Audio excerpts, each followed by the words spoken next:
You're listening to Out Loud and Live. This is JC Alvarez. Joining me on the show is electro-pop artist Penguin Prison.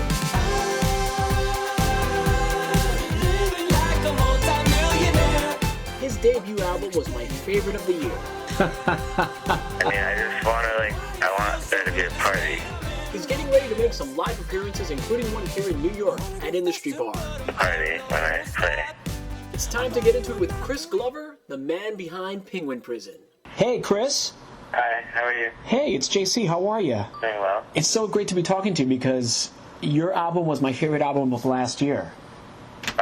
Yeah. But I don't know how to address you. Should I just address you as Chris, or should I address you as Penguin Prison? Chris is fine.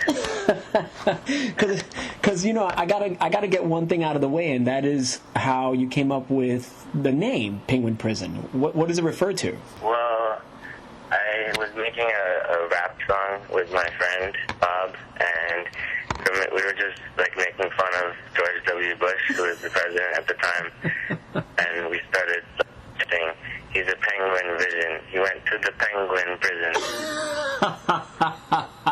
See? Kept like saying that over and over again. We just were laughing, and I liked the way penguin prison sounded, and I remembered it. I was trying to come up with a name for my band. And you know what? That makes now perfect and complete sense. Really? Aside from being one of the best albums that I loved from last year, it really made me reminiscent and reminded me so much of the music that I admired from the 80s. Yeah. And I was wondering how much of that music influenced your approach for this album. Well, it's not like I, just exclusively listen to like 80s music, but I really am influenced by Quincy Jones' production from like Michael Jackson's early albums, and Prince and Talking Heads. So that's kind of like the main 80s influences. Then newer people who are also influenced by the 80s, like LC Sound System. Yeah, it's often referred to like your electronic and your synthesizer sounds can sometimes be criticized in sort of like in music as not being really emotional. But what I like about your music is that it's so much fun and it just really evokes a happy feel. I mean, with the album, I was trying to make a really fun album. I was envisioning playing live and wanting to make people have a lot of fun and dance and get drunk. And I mean, I want there to be a party. Yeah. Make a party when I play. Well, I mean, that's certainly something that everyone expects when they go out to a club nowadays. Your music is very, very club friendly. Did you want it to be sort of like intimate with the club scene, or did you want it to be more radio friendly? I mean, I want to sort of go both ways. Mm-hmm. I'm really into like the dance scene, and I also want to make pop songs that are melodic and have big choruses and stuff like that. Right. The pop world is so dominated by female artists. Do you think there's room for male artists? Why do you think male artists have had a harder time of sort of like really getting the recognition that female artists get? I'm not really sure, but I mean, female artists just have like their physical looks and stuff going for them. I don't know. Do you think image is like a big factor in music today? Is that something that has to factor into as well as having really great songs? Yeah, I mean, I think when people hear about a band, they tend to like look at a picture of them or whatever before they even hear the music a lot of the time. And if they look at it and they're like, I don't like the way this person looks, then they might not even listen to the music. Well, they gotta love the way you sound because it's such an original but still reminiscent feel to the music on this debut album. You're a New York guy. You were born here in New York City. Yeah. And we have so many great artists that are coming out of New York right now, which is fantastic. It's almost like, and so many different types of genres. Of the artists that are emerging on the scene right now, are there any that really inspire you? I mean, I'm inspired a lot by people that I'm friends with. Like, I'm friends with this band, Holy Ghost, mm-hmm. which is on DFA Records, and they helped me on some of the songs on my album, and I helped them with some of the songs on their album. So there's like people in like a scene here in New York, and they kind of help each other out and get influenced by each other, which is a really natural and good thing, I think. Yeah, I think it's great that there is such a great music scene again in New York City. We often neglect it, but it's sort of like, it's true, music is back to its roots. It's getting really organic again. Yeah. I want to know if you play all of the instrumentation on the album, or do you get assistance on some of the tracks? Well, I play a lot of it. I can play, a lot of instruments. I played a lot of like synth and guitar, bass, drums, and various other things. But I like to collaborate with people, so I don't want to do everything myself. I had like friends help me, like Alex from Holy Ghost, and just different friends that are around in New York. Yeah, it's. I think nowadays that's also a really good thing with artists, because you guys all really depend on each other, to sort of like inspire your music in a very different direction.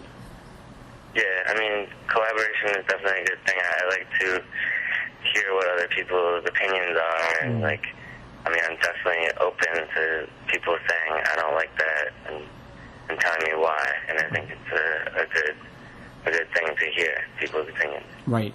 You referenced earlier Quincy Jones, and that his sound very much influenced you, and that of course makes me think of Michael Jackson. Also another influence of yours? Yeah, I'm talking about like Thriller and Off the Wall, and just the combination of Quincy Jones' production and Michael Jackson's singing and his songs, and that's definitely a huge influence on what I do. Yeah, so many people would really consider Thriller and Off the Wall kind of like perfect pop albums. Yeah, they definitely are as close to perfect pop albums as you can get. Who do you think of the contemporary musicians that are out there are close to that? Or can no one match Michael Jackson? I don't know. That's just never going to happen again, I think. He was just the biggest star ever. I think it's kind of crazy to even try to do that. I'm trying to just make the best music I can make and go and just travel all over the place and make people have as a good time as possible. You're going to be performing at Industry Bar here in New York City pretty soon. Yeah. Yeah, that's that audience is really gonna go crazy, because your tracks are so suited for that sort of scene. Are you gonna be changing the arrangements or anything for the live sets? Well, the live show, we changed a few things, but I think it sounds pretty much like the record. But we try to just hit people over the head with just try to go as hard as possible and make people just go crazy and dance. And I think that we need a little bit of that now. It's so therapeutic in this day and age, don't you think? Yeah, definitely. I think there's nothing wrong with trying to have fun. You only live once. Might as well. Okay, so this is your debut album, and it really sort of diverted from. You said you had been working on rap, right? You had done some sort of R&B, hip hop kind of things. Yeah, I've been doing lots of different genres over the course of my life. I've done many different kinds of music, but I think the Pan Prison album is really what I should be doing. It matches what my abilities are, I think, to the best than any of the other things that I was doing. Well, I look at it this way: if I was a pop star, I would want to be you. I appreciate that. I would, because it's just the music just really sings to me, and your lyrics are very smart. You talk about love, you talk about heartbreak. One would have to ask: are a lot of the stories biographical? I guess so. Sometimes, I'm just writing a song and I'm just making stuff up, or taking a piece of something that happened to me here and then a piece of something that happened over here and like putting it together as if it's the same story. That's great. That's great. Well, Chris, I really appreciate you taking some time to chat with me, and I look forward to catching your set at Industry Bar. That's going to be awesome. Thank you. I appreciate it. All right. Thanks a lot, man. Catch Penguin Prison performing live February 28th at the Sweet Spot, Tuesday nights at Industry Bar here in New York City. The show is free and begins at 11 p.m. with host DJ Kevin Brady. You can download Penguin Prison's hit debut album on iTunes. And for more on Penguin Prison, including some upcoming tour dates, check out his website at www.penguinprison.com. This is JC Alvarez. Thanks for tuning in to Out Loud and Live. If you're in New York, drop by Industry Bar. It's located at 355 West 52nd Street in the heart of Hell's Kitchen. Drop in for happy hour and stay for a show. I'll see you there.